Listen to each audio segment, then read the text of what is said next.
Здравейте всички! Просто реших да направя този клип по това време на денонощието, защото видях, че дори във Facebook има вече направена група. Ние казваме не на акта. Bulgaria says no to ACTA.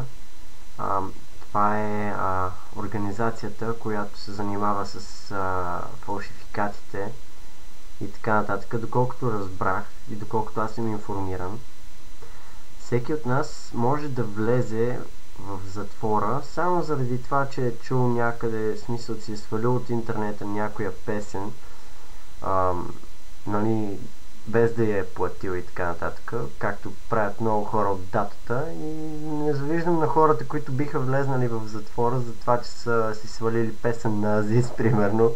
Да, знам, звучи смешно и прочее, но просто не става на въпрос само за интернет. Края, нали, на всичко това, което познаваме като добрия стар интернет, като това, че може да сваляме неограничена информация от него.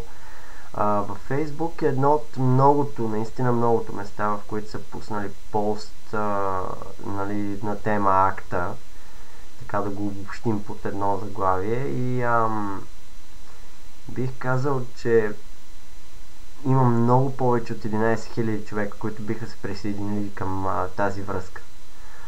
Другото, което е, че много хора могат да останат нуждаещи се, става въпрос наистина нуждаещи се хора, могат да останат без храна, само заради това, че акта е спряла производството на даден продукт, защото бил фалшификат на друг продукт и така нататък.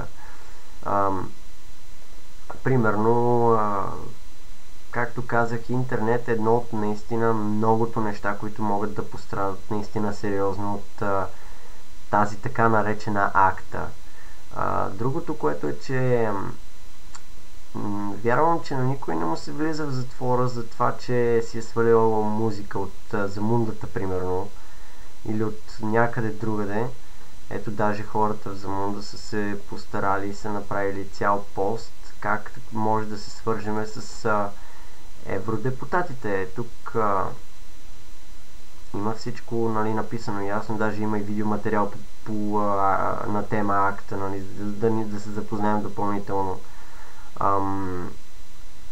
Просто другото, което е, че тайно направиха това от народа, от обществото, без нашето съгласие. Ние ушкем сме в демократична държава, в която дори народа има право на собствен глас, на собствен избор.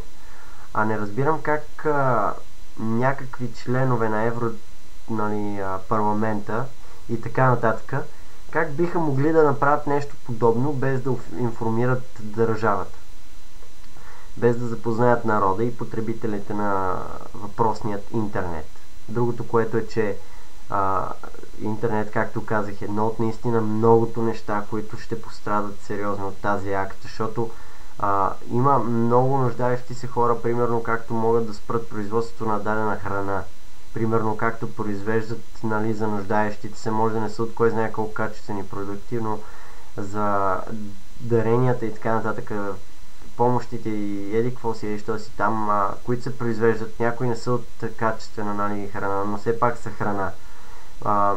Много хора от тези, които се нуждаят от тези дарения, от тези помощ, хранителна или лекарствена или каквато и да била, могат да останат гладни и действително това ще навреди много. Добре, примерно има пенсионери, които получават такива помощи, има нуждаещи се инвалиди, има сираци, има какво ли не, има кой знае, има много хора, наистина много хора, които могат доста ще пострадат. Да не кажа голяма дума,